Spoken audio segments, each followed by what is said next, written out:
I might not even go and vote. I might just pay the $200 fine. I don't know if that's a sensible thing to do, but I don't know. I feel a bit disillusioned.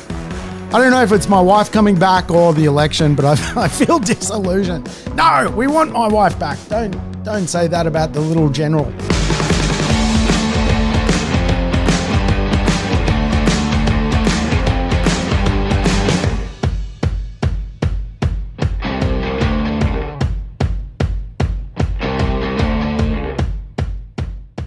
Welcome to the Urban Property Investor. I'm your host, Sam Saggers, here to help you crack the code of real estate wealth. Today's show, a code cracker. As we all know, we're faced with a federal election in the next couple of days. Yes, it is the title fight for Australia. ScoMo versus Albo. Who's going to win? Well, I tell you what, who really cares? But because this is a property podcast and politicians love meddling in the real estate marketplace, we're going to have a chat about some of the policy, some of the ideas the powers that be have when it comes to real estate. If it's your first time tuning into the show, welcome aboard. Make sure you play the show in double speed, get your life back. And I'll tell you what, I'm about to lose my life. Yes, the little general is returning. Yes, my wife, otherwise known as the Little General, is making her way back to the household. I'm in panic stations. I've got a series of cleaners basically trying to get the place looking good. She's been gone a while, 2 months, and as a happy man not having a wife around, it's been fantastic, I tell you, but all good things come to an end, and that means it's time to be bossed around by the Little General. So we'll see what my life feels like in the next couple of weeks. I'm sure it'll be great because she is a bit of a hoop, even though she is a lovely little gopnik. Hey, if you have no idea what I'm talking about, you probably need to go back a few less episodes, listen to some other podcasts I've done. They're all lessons on real estate. The impact when it comes to how politicians perceive the real estate market is something that we do need to discuss. What are the investment impacts of the election? What will fundamentally unfold? Is there much noise coming through the system? Let's take a bit of a look. And it's fair to say, who knows who's going to win? It could be a hung parliament. We could be going back to the days of when Bob Katter was in charge of the country because a majority could not be created. Remember those days? Remember when Crazy Bob was in charge of everything, cruising around with his 40-gallon hat? Interesting story. My business partner, Jason, dated Bob Katter's daughter. He's from North Queensland. Jason's from a little village in the middle of nowhere, and somehow he ended up dating Bob Katter's daughter. So there's a weird, interesting fact for you, isn't there? So I don't know about you, but I don't think anyone really has a plan when it comes to the vision of Australia. What is the real plan? Like, what is the BHAG?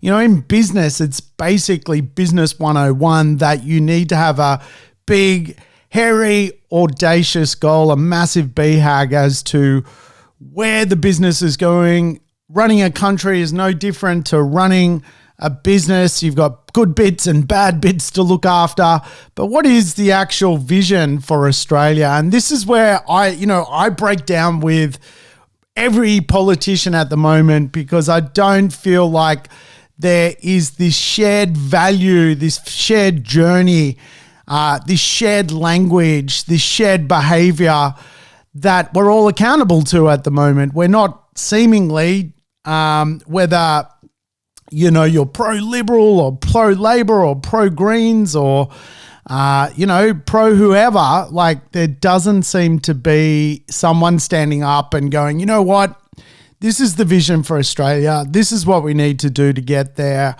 I'm going to be the guy that actually takes us to this place. So I'm a bit scorned by it all, to be honest with you. And I think we've had great prime ministers in the past. I don't know if it's just because I'm getting older and maybe, look back with maybe half glass full kind of mindset. But, there was some crazy, awesome politicians that had visions for Australia. Bob Hawke was a colourful character. Johnny Howard, another colourful little character cruising around. They had all these kind of little visions, and I think when you rank the top prime ministers, certainly none of the current bunch are in it. John Curtin, Ben Chifley, Paul Keating, Gough Whitlam, John Howard. These are considered the greats. Bobby Hawke. And it's fair to say, under their leadership, whether they were Labor or Liberal, Australia went through change. Great reforms happened. Australia popped out with, in some respects, a new and better place to go.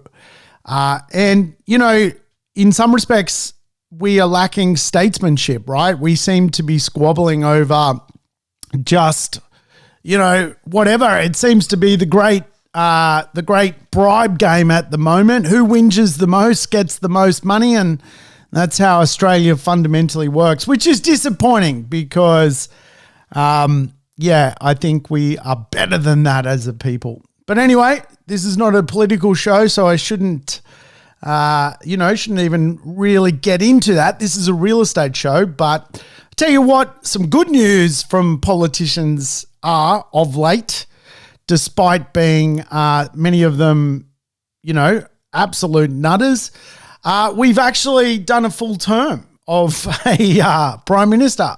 Remember when we had, Kevin Rudd and Julia Gillard and Tony Abbott and Malcolm Turnbull, and everyone was, man, we had so many Prime Ministers. Every afternoon you'd have a new Prime Minister. And I think, that period is just, I'm so glad that has not unfolded. At least we got to stick out a term, and who knows what will happen next. But geez, it was good to go through a period where the knives didn't come out. But we had so many problems, didn't we? We've since the current, I guess, period of time between past election to this election, it's been fires, floods, and pandemics.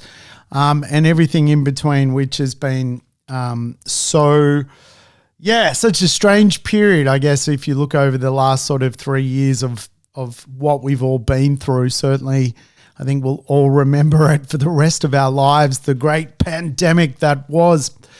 But I tell you what, for property investors, I mean, one of the, challenges property investors face is mindset. And quite often, the media is trained to make people feel pretty shit, right? There are some people out there that do some great information on what is good about the world, but no one seems to care about listening to them. So we're obsessed with listening to the media, and I think, property investors need to be very, very mindful that you are the product. You listening is the media, and bait is served to you constantly, whether it's through social media or even mainstream media. I mean, I don't know, some media organizations make me absolutely sick. Channel 10 they are just into woke crap at the moment. And then on the flip side of that, you got like Fox News, which is just brainwashes people to the right, which just blows my mind as well. So I think as an investor, it's good to mix up your viewpoints, like go and get views from all over town, because just one narrative is not the way to approach being an investor. You've got to potentially remove some of your biases, some of your thought processes, how you've been trained, just to have a real open mind when it comes to how to invest and who's providing you, information and how broad that information is. I mean, I always say my job here as a podcaster is just to brief you, just to give you insights, give you information. It's up to you as the investor to take the good bits of my information, chuck out the bad bits, perhaps get some other ideas as well. But be wary of the media. I mean, a lot of the people writing these articles and making us all feel bad, are straight out of university. They don't own real estate. They're 12 years old.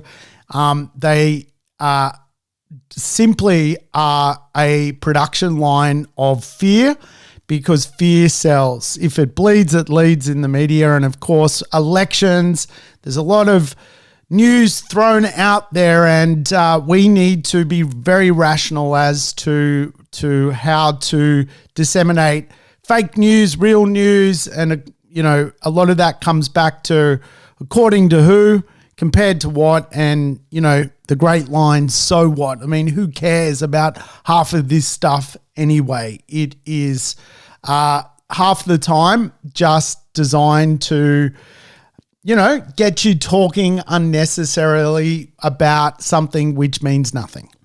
So elections, they are something which annoys many people in the property market, because quite often leading up to an election, there's a lot of doubt, there's a lot of insecurity, there's a lot of fear, there's a lot of trepidation. And certainly last election between Bill Shorten and ScoMo was very hostile. Like before that election, certainly from around January to May 2019, the real estate market was dead. And when we look at the price movements of pre-election 2019, the real estate market lost close to 4% in value, because obviously that election was fought over real estate. It was fought over things like negative gearing. It was fought over things like franking credits. It was actually an election which was fought over the logic of investing, which didn't work out for Bill Shorten, and ScoMo did the Stephen Bradbury and obviously became the Prime Minister. After that election victory, the real estate market rebounded. We saw straight after the election, within 6 months, around a 6.7% gain, with the certainty coming back into the market. There's a lot of lessons here. Real estate is very much a certainty sport. If people don't feel job security, if people don't feel security around policy decisions, they will disappear from the market until that is solved. And I think one of the worst things about working with inside governance within an industry which is governed through laws and obviously political decisions is when politicians sit on the fence and are not clear about what they plan to do. It can be very detrimental to an industry. And it can be very detrimental and hold people back from just getting on with the business, that they've got so many years to live, so much time on this earth, and they've got to go from a situation where they potentially have a limited budget to actually building wealth and using real estate as a vehicle. So every time politicians meddle and slow up the process or the concept of real estate, so many people fall into the trap, the dogma of listening to politicians. Now, when you track really the last 20 years of elections, last 30 years of elections, there's always fairly well a science of a little bit of moderation before the election when it comes to growth. Post-election, though, we have seen both growth and slowdown. And so there is no rhyme and reason to really whether Labor wins or Liberal wins. If you track the results of both Liberal and Labor, there is really no clear benefit to either party being in charge when it comes to the results of real estate. Albeit, I will say, certainly the last election would have been a real challenge for property investors should have Bill Shorten got into power, ripped up negative gearing, kicked the guts out of the property market. It's probably fair to say the wealth effect would not have unfolded, and things would be very, very, very different off the back of the past election. So which brings us to the current election. We are certainly in a place where, from a real estate standpoint, the last 24 months off the back of the pandemic has seen the wealth effect unfold. Lots of real estate has gone up in value. And again, real estate seems to be a hot topic of both the Labor Party and the Liberal Party. I don't know about you, but I feel like we need a whole new party. I'm like, let's start the new party again, because either of these people blow my mind. And I actually think maybe there are so many independents that, like, this could be the election of the independent. There could be independents everywhere. We could have 20 bobcatters running around in Parliament getting loose, because I don't think anyone feels really like there is a massive vision. All that is seemingly happening for both parties is just bait. Everyone's just baiting people to vote for them. So we'll talk about some of the history of the Australian economy to get to where we are today. And there were lots of reforms. If you go back to the 80s and 90s, there were some big reforms when it comes to how Australian economics works. In fact, if we look at why Australians today are one of the richest people in the world, we are the 12th healthiest place to live when it comes to economics. There are not many countries better than Australia when it comes to economics. Number one is Singapore. There are a few other countries around the world that are better than us at economics, but we based on the history of how we got to where we are, where Australians today are some of the wealthiest people on the planet, has been some great moves and political decisions to put us in a place where we are a wealthy society. We had the GST reform in the early 2000s. We had the China boom and middle class tax cuts that really took Australia in the early 2000s to a new place where people were earning more and seeing, wealth being created. We had the people boom. I mean, these were ideas that politicians said, well, we want a big Australia. We want 40 million people by 2050. How do we go do that? Let's create a people-based economy, a people boom. And a lot of the success that all of us have had inside of real estate has been based off migration, based off the people boom. We've had the resources boom. We've had certainly a housing boom, which, again, a lot of this is engineered through the political system. And most recently, let's face it, we've had a stimmy boom. And one could argue potentially the stimmies are just going too crazy right now. Like, potentially the drug of Australia now is stimulation, government spending. And, in some respects, if we track inflation, a lot of it is because governments are spending just way too much money. And again, it's not a Labor or Liberal thing. Like, whoever's in charge, they've just got all ideas is to spend. And again, I think Australia deserves a better vision than either Albo or ScoMo, in my view. And it's not like any of the other people have any idea either. So I think we're just going to have to go into a place where we've just got another overarching, let's just, keep this thing going, right? That's pretty much the plan from everyone. Let's just keep it moving. Status quo. Let's just keep the status quo and come up with some, a few bibs and bobs to plug into basically snobs and whingers inside the Australian society. That's pretty much what I believe is the plan, because I don't know what the plan is. I don't know what the BHAG is, other than BHAGs created in previous generations by previous prime ministers. So let's look at the policy platforms and see if there is a difference between Liberal and Labor. Obviously, they tend to be the ones that always win. So I don't think there's too much point talking about, Australia First or the Greens or whatever. But when it comes to debt and spending, there is no real difference. Both just basically want to bribe the marketplace with stimulus. And again, I think we need to start to rein this stuff in. Like, we can't keep propping up the economy by just spending money from the government. Now, remember, government spending actually is measured in GDP.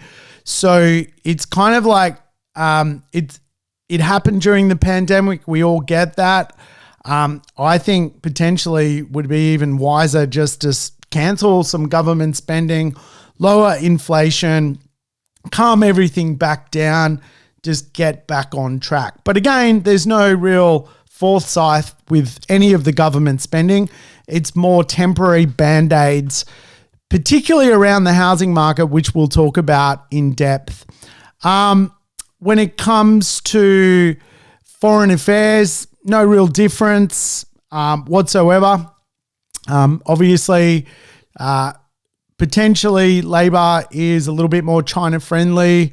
The Liberal government, has openly had battles with the Chinese government over some of their interference into our affairs.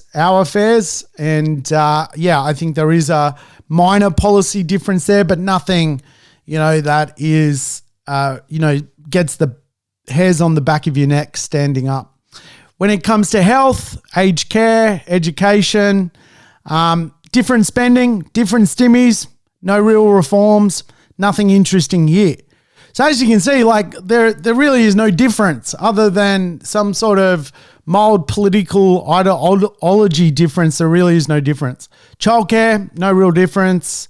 Nothing really to sing home about. Tax reform, nothing, no real difference. You see where this is going, right? Is just a popularity contest now based on who is going to stimmy what to get things, to keep things moving, to keep things rolling along, right? The economy has borrowed a lot to get in a place where it is functioning very, very well. The lowest unemployment figures, forever. But again, I think we can just, from a voyeur of economics, I think we can chill out a bit. We don't need more stimmies. Keep your stimmies. Keep your stimmies, Labor government. Keep your stimmies, Liberal government. Let's go in a different direction. But hey, who am I? Immigration, no real difference. Not one different. Nothing different. Corruption, no real difference. Corruption fighting, nothing major there. Climate change, no one's really speaking out. Moderately, a few things here or there, but no real difference there. Inequality, well, again, I think really the only thing I can see is we are drifting towards inequality. And again, really the only way around it through housing is stimmies, which we'll talk about. When it comes to the tax situation, no real difference, right? Maybe a little bit of a difference if you have discretionary trusts and family trusts. You probably, typically see the Liberal Party, a little bit more into that space. But overall, I don't even know why we're having an election. That's how I feel. I think the person in the street, no one, if you said, let's have an election, I don't think anyone's there is no difference going on. And, there are some real challenges in Australia, but man, I struggle to see the difference between the parties at the moment and the policies. So I don't know. I don't even know. Like, I might not even go and vote. I might just pay the $200 fine. I don't know if that's a sensible thing to do, but I don't know. I feel a bit disillusioned. I don't know if it's my wife coming back or the election, but I feel disillusioned. No, we want my wife back. Don't say that about the little general. So, Australia's put itself in an interesting position when it comes to real estate, hasn't it? I mean, values are up there now, right? And, I often think, my job as a person that helps people property invest is on the chopping block. Like, potentially people won't become property investors because of the cost of living. And, a lot of this has to do with inequality. And I've spoken a lot about inequality and the mega trends around inequality around the world. It's happening everywhere. You can't become a capitalist if you've got no capital, basically. That it doesn't work like that. There's a lot of crappy skills coming out of the university system. The university model is creating useless degrees, nonsense degrees. Like there are so many people that work in my business that have got into real estate and they've all got nonsense degrees that were useless in the real world. And I think, I don't know about you, but I just find so many people today are just whining and whinging about something which, again, I think they're just being programmed to be whingers. Like, there is no need to whinge. Like, everyone's house price is up. Things are fairly good if you play in the capitalist marketplaces. We live in a capitalist country. If you're a capitalist, you're not necessarily, you really shouldn't have much to whinge about. We live in the 12th best economic country in the world. Like, there is a lot to be happy about. But I think, what is fundamentally happening is there is sort of like a bit of an unbalance out there. We're coming out, we're educating people for jobs that don't exist. Our manufacturing has disappeared. We really do not have a domestic economy, which blows my mind. Like, we export stuff still. We rely on exports. We rely on new population coming in. You've heard me talk about fire economics. It's just the idea you build a new village, shove a home there, open a coffee shop, open a gym. And that's kind of the model, right? Population economics. So we got to build a domestic economy. I mean, I'd love someone to stand up there and say, this is what we're going to do. We're going to do fast train. We're going to secure, we're going to sort out our water issues as a country, and we're going to get back into manufacturing. Like, you'd be like, wow, that sounds amazing to me. Like, show me the detail on that. But, at the moment it's spend and keep spending. And eventually, if you put enough population into your economy, you will see an evolution of domestic economics. And, it'd be interesting. I'm going to be a much older person, obviously, in 2050, but 40 million people, one could argue that is a tipping point for domestic economics. In other words, you could manufacture something here, but also sell it here. We do manufacture things, but quite often they're sold overseas. We do export things and send them abroad, but really domestic economics, there's not a lot you go and buy which is Australian made and then can afford to buy it, and it's competitive to what's overseas, and there is enough people here in Australia who want to buy it. So the population economics thing, I think the long tail of that, despite it in some respects annoying me in the context that a lot of the property markets that are affected by population economics are just no-go zones when it comes to property investment. Eventually, though, you have a tipping point of 40 million people in your country, which is going to create local economics. It's going to create a domestic market. And that, I do believe, will be a brilliant time in Australia to get into business, because you're going to have people whom you can sell to at a local level and do business with. And, you know, at the moment, really, if you look at the skill coming through the system, it's a bit out of line with what is truly going on. But again, maybe I'm sounding political. I'm not trying to sound political. I'm just trying to highlight some of the things I certainly see as opportunities inside of Australia that, you know, we could all be going for.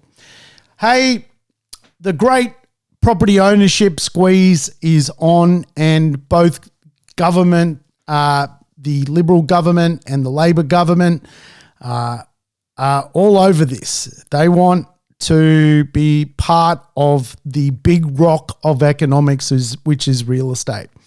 Now, if you chart how Australia has gone when it comes to home ownership, you see that it was, you know, high home ownership for people who were born, you know, circa World War II, right? These people like all own homes. And the reason they own homes is obviously back then things were affordable. Capital growth wasn't really a thing. And, you know, it was just a normal process for people to do, to buy an affordable home, own a home, hold it for a long period of time. Property investment wasn't necessarily a massive thing. And as generations have, you know, each sort of 10 years, there's a new, you know, group of people being created. Like, we can track that. You can go back to all the way to the 1940s, people who were born then, the home ownership rate is 90%. You can go down and you literally can almost per decade of birth reduce the home ownership rate by around 10%. So people born in the 50s, 80%, 60s, 70%, 80s, 60%, 70s, 50%. So you've got this kind of problem, which certainly is the conversation of this election, that today, if you're going to university, you're already angry because you're borrowing money off the government.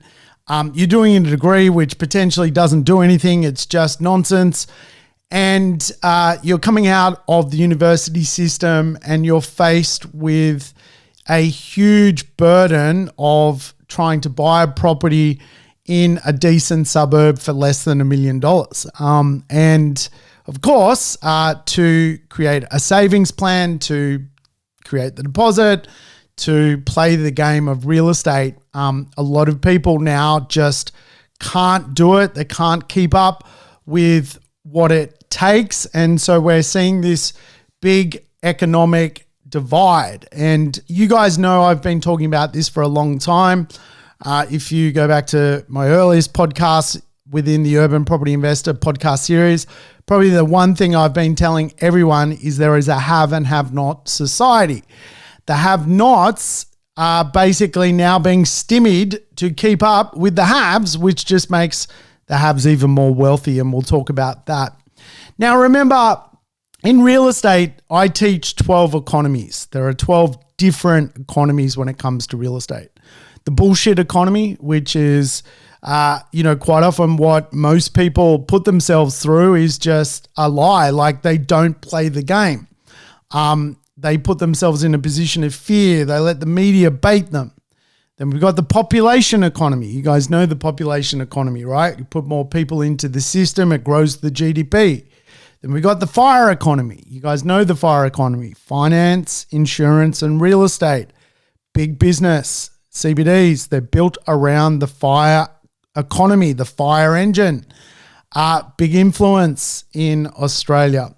The urban economy, you guys know this one, like obviously urbanity, urbanization is a concept which, is unfolding around the world. People are moving and migrating internally, and urbanization is happening at an accelerated rate. There is people moving to, the right cities all over the globe. Then we got the behavioral economy. This is where people want to live, work, play, move, be part of knowledge, be part of wellness. This is an important economy. Then we got the global economy. And of course, global economics right now is a little bit crazy. Like, we've got wars, we've got, all sorts of geopolitical tensions happening around the world. We got the shared economy, right? We've got, the idea that today you've got inventory, that you've got property, you can use Airbnb to create a better rental return from your real estate.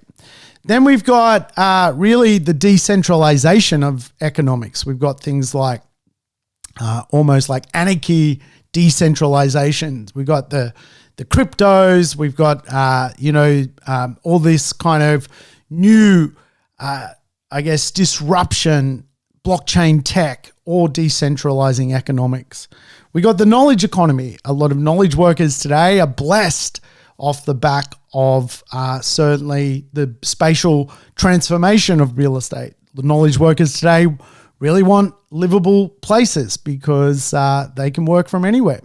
We've got the green economy. We've got a green economy, which we need to understand. Real estate is changing. Climate change is happening. We've got the traditional economy, which, as you guys know, every month the Reserve Bank of Australia meets and talks about, what's happening locally, domestically, traditionally, what that means in real estate, where are supply and demand moving. That in itself, the traditional economy, has been very favorable of late to the real estate marketplace.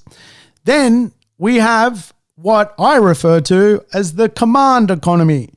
And the election is all about command economics. Command economics is just the idea that real estate, if you like, is not necessarily a free marketplace. Real estate is actually a marketplace which is often propped up by the command-led economy, propped up by what I refer to as the four horsemen. The four horsemen are of the command-led economy, the government of the day, the Reserve Bank of Australia, the big four banks, and APRA, who is the regulator of money. The four horsemen, if you like, can pick on the real estate market at any time and meddle with how values work. Command-led economics. Now, if you think about property investment through the pandemic, the command-led economy kicked into gear. It was like, you can't evict people. The big four banks said, well, we'll give mortgage relief because this is unheard of. We want to protect you. We want to protect our position as much as anything. The Reserve Bank, if you like, they actually lowered the cash rate to get people enthusiastic about shopping.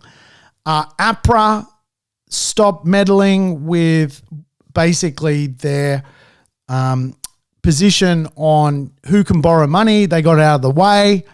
And the government stimulated everything.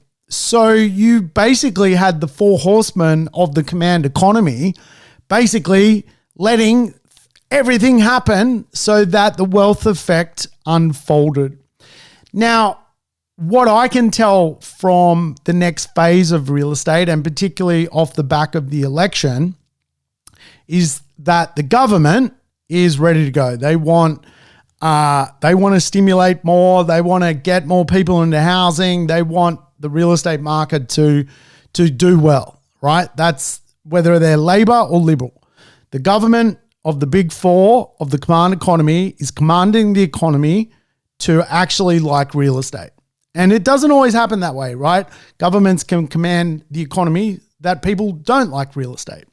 The Reserve Bank, if you like, is like almost, it's independent of government. And it's almost going, well, if we keep stimulating the economy with propping up, things unnecessarily, then like that's just going to push interest rates. So the reserves kind of, if you like, the one horseman that is, trying to slow down demand. The banks want you to borrow money. I mean, they've got TV commercials, come and refinance and I will give you $3,000, right? Like they are throwing money left, right, and center at this thing, and they've still got a lot of money to lend. There is no challenge with the big banks. Their financial position is very, very strong. And APRA seemingly is out of the way. So we are seeing certainly the big four or the four horsemen of the command economy, other than the reserve having to lift rates, you are seeing fluidity in the marketplace. And one could argue that, again, should we be stopping these stimmies, all this stimulation, government infrastructure spending, government grants, government money moving around, and let the economy do its thing. And again, we have to understand that, Australia's wealth is in real estate, right? It is the big rock of economics. Most jobs are connected to real estate. Right now I've got a cleaner in the house because the little general's coming back in 2 days. I'm panicking. Like I need a cleaner. Like how the cleaner cleans houses. Like that's the job. Doing a great job.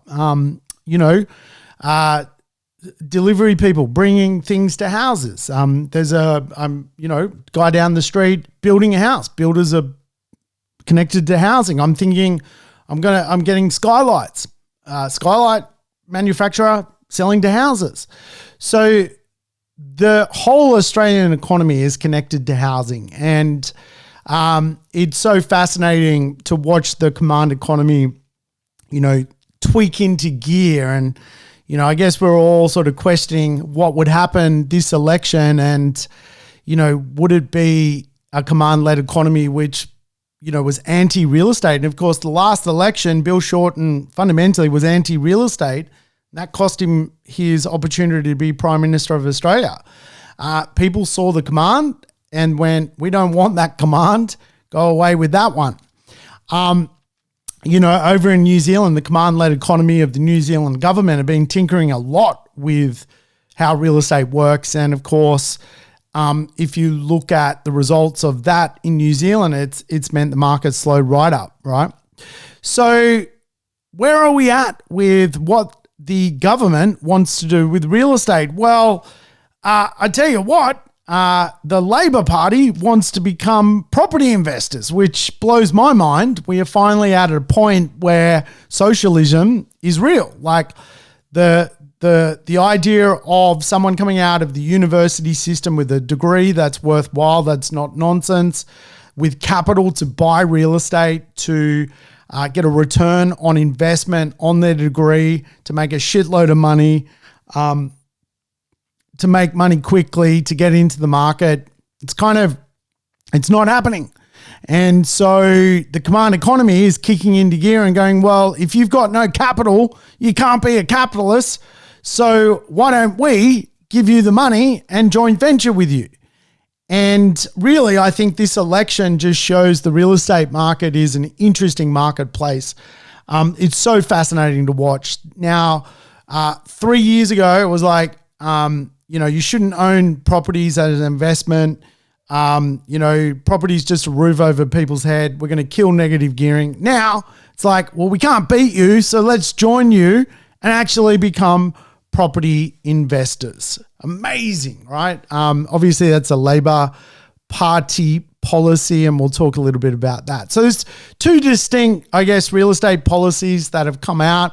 The Liberal Party has pledged to focus on home ownership, if you like, with a increased number of low deposit guarantee schemes for the first homeowner market, increasing the number to basically around 50,000 deposits that they will guarantee for people to go and buy a property. And all that fundamentally means is when you're buying a property, there's a loan to value ratio to go and buy that asset. If you've got no money, you basically put a low deposit down, but then you're slugged with mortgage insurance, and that mortgage insurance is a lot of money. And of course, for people, in the new generations coming through the system, they don't have any money. So they've got no capital, so they can't be capitalists. So the government's like, well, we'll help you be capitalists, right? So really the only difference between the two systems, if you like, is the Labor Party is going to match what the Liberal Party's doing with basically paying for mortgage insurance and sort of first guaranteeing housing. But they're also got another layer on top of that whereby 10,000 low-income earners can apply for basically a joint venture with the Labor Party, which is amazing, right? Like it's gone so far. We're at that point that basically now the government is going to be your joint venture partner when it comes to real estate ownership. And though it's obviously a bit of a bait and switch with only 10,000 people applicable for the position to be a joint venture of the Labor Party, or if they were to become form government, the Australian government, it's pretty amazing to me that we've got to this point. It goes to show that real estate is such a concrete asset class now. Like, this is the moment when I've been waiting for this moment for so long. Like, I knew this was going to happen. Like, this is the point of no return. Like, you're either a capitalist, you're either making money from real estate. Now, it doesn't mean that you become, an angry capitalist. I mean, you can go and do some great things with money. You can change the world with money. You can, cure all sorts of problems with money. But the point, what we are seeing is new generations have no money. We've got to prop them up. And the best place to put them is the Great Australian Dream, which is the housing marketplace. Now, that particular scheme, if you like, people just need a 2% deposit, and then the government or the Labor Party will joint venture with them and basically provide a contribution of up to 40% for the home ownership. So the government will own 40%. And the get started person, the rest. Amazing, right? The challenge, I don't know how you recycle equity. I guess it's not about that. You obviously would have to pay out the bank, the government, and eventually what's left is yours. So, does it put a roof over someone's head? Yeah, I guess so. But I think both parties, neither of them have a solution for supply. Supply is the problem with Australian real estate. There's not enough stock being produced, yet we need the population to grow the economy. The imbalance is going to be here for so long now. I think this whole decade is going to be, the big conversation is going to be there's nowhere for anyone to live. These policies, if you like, really provide one house for two people. That's all they do. That, like, they match basically the balance of who's coming through the system. So they don't fix the inefficiencies in the system. Like, if you want to supply to lower the cost of property, you've got to produce more than one for one, right? There's one buyer, one house being produced and one grant being created, right? Like that's not going to increase supply levels at all. That's just basically, the house wouldn't exist if the grant wasn't created. That's the concept, right? So it's pretty flawed when it comes to the idea of, lowering prices. But I think everyone's agreed it's not going to happen. It's a pro-property situation. And I guess like the benefit for a property investor, if you think about it, is property investors shop a lot of the time in the same price range as first homeowners. Like a lot of first homeowners are shopping sub $800,000. A lot of property investors really are shopping sub $800,000. Like not many property investors that I get to work with can go into the premium suburbs 1.5, 1.3, 1.8 and drop that kind of dough. If they can, they should, because that's where the best marketplaces and locations are. But as we know, most property investors are having a go at this thing called property and sort of spending, $500,000, $600,000, $700,000. And I mean, the good news is for that shopper within the property investment space is, you're going to be competing with, 50,000 first home buyers, and they're all going to be wanting to buy real estate at a similar price point. And so if anything, that section of the market, that sort of get started, I'm an investor, get started, I'm a first homeowner section of the market. And of course, many of those locations where those areas are more popular, certainly even emerging communities, tomorrow marketplaces, new, master plan areas which are appealing to first home buyers, they could do very well at a growth level. Certainly, obviously, we all know established areas also do very well if first home buyers can get into those marketplaces. So I think what we have seen by the policy of both parties is exactly that they're now, they can't defeat the real estate marketplace. They are now joining the real estate marketplace. They are now continuing to prop up the real estate marketplace, stimulate more people into the real estate marketplace. What does that mean for the real estate marketplace? Well, if there's no stock today and you're about to light the fuse of thousands upon thousands of people to go and find stock and basically help them into the market, well, that's obviously going to create a command from the command-led economy to get into real estate. And of course, again, for certain sections of the marketplace, certainly the lower end of the marketplace, I think there's going to be a lot of stability, even growth off the back of these commands. So interesting to see what happens. Hey, I don't know who's going to win. I just do hope that we have a period of good stability. I would love a vision for tomorrow.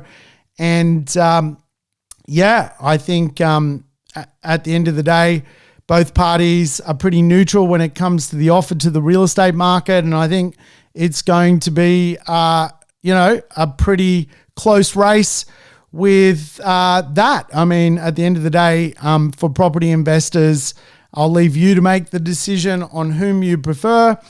And maybe we should all vote for Crazy Bob Catter. Who knows? All right, guys, thanks for tuning in. I'll catch you next time. Thanks for tuning in to the Urban Property Investor. To never miss an episode, make sure you subscribe to the podcast on your favorite app or on YouTube. And I would love it if you could give the show a rating and share it with your friends and family. In between episodes, you can always keep in touch with me by connecting on social media over Facebook, Instagram, or LinkedIn. Until we meet again on the next episode of the Urban Property Investor, take care and bye for now.